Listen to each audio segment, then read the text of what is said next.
जिस तरीके से उन्होंने किसी दूसरे के पीछे, और वो भी एक ऐसी पार्टी जो पूरी तरीके से कम बिहार में अपना जनाधार खो चुकी है, कांग्रेस के नेता के पीछे वो चलते दिखे, और जिस तरीके से हर जगह उनको साइडलाइन किया गया, उनके लिए गाड़ी तक वो चला लिए, पर उसके बाद भी उनके चेहरे को कांग्रेस के क्या नेता प्रतिपक्ष के द्वारा उनके चेहरे को मुख्यमंत्री पद के लिए घोषित नहीं किया गया।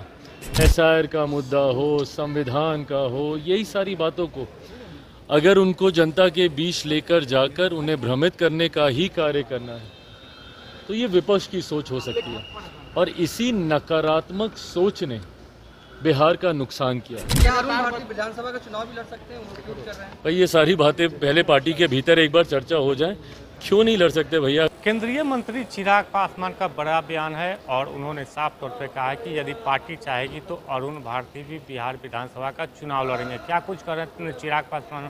हम आपको वो बयान सुना रहे हैं। देखिए, चुनाव का समय है, सत्ता पक्ष विपक्ष अपनी अपनी बातों को रखेगा।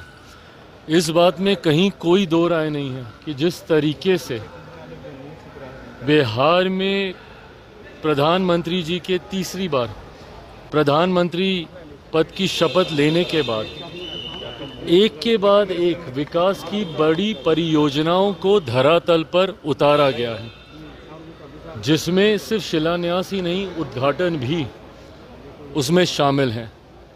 आप पटना का ही एयरपोर्ट देख लीजिए जहाँ पे हम लोग खड़े हैं, कल पूर्णिया का एयरपोर्ट, एम्स हो, अलग अलग क्षेत्र से जुड़े हुए छोटी बड़ी तमाम परियोजनाओं को इस सोच के साथ कि किस तरीके से बिहार को एक विकसित राज्य बनाया जा सके। अब ऐसे में अगर विपक्ष को ये सारी बातें नहीं दिखती और उनको सिर्फ भ्रमित करने वाले मुद्दों को ही जनता के बीच लेकर जाना है, एसआईआर का मुद्दा हो, संविधान का हो, यही सारी बातों को अगर उनको जनता के बीच लेकर जाकर उन्हें भ्रमित करने का ही कार्य करना है, तो ये विपक्ष की सोच हो सकती है। और इसी नकारात्मक सोच ने बिहार का नुकसान किया। बहरहाल एनडीए के तमाम दल एक सकारात्मक सोच के साथ बिहार को विकसित राज्य बनाने के लक्ष्य के साथ हम लोग आगे बढ़ रहे हैं। अब जिसको जो कहना है वो कहे।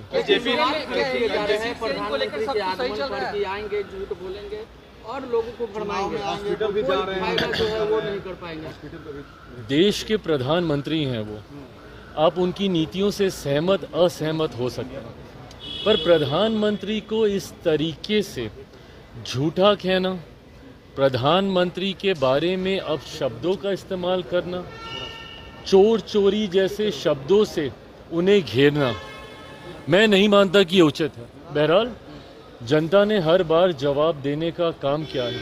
जब प्रधानमंत्री जी के ऊपर इस तरीके के अपशब्दों का इस्तेमाल किया गया, तब जनता ने विपक्ष को जवाब देने का काम किया। और आज तो पुनः हम लोग चुनाव की दहलीज पर मौजूद हैं।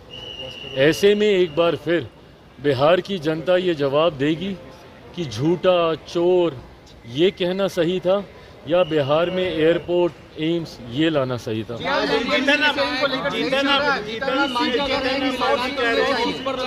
रहे हैं कि 20 सीट नहीं मिला तो 100 सीटों पर लड़ेंगे, क्या कहिएगा? क्या लग रहा है? कुछ नहीं, अपनी पोजीशनिंग ज़रूर वो कर रहे होंगे, पर हकीकत है कि अभी चर्चाओं की शुरुआत नहीं हुई। लंबा समय हम लोग नए उपराष्ट्रपति जी के चुनाव में हम लोग व्यस्त थे।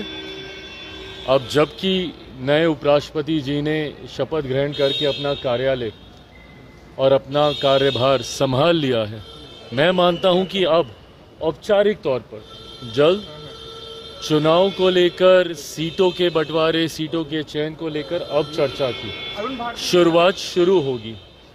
ऐसे में मुझे लगता है कि इन एंटिसिपेशन ये कहना कि ये मिलेगा तो ये करेंगे, ये मिलेगा वो करेंगे, ये वो अपनी पोजीशनिंग के हिसाब से कर रहे हैं। वोटर अधिकार यात्रा के बाद तेजस्वी यादव अधिकार यात्रा पर जा रहे हैं। जहानाबाद से उनकी यात्रा की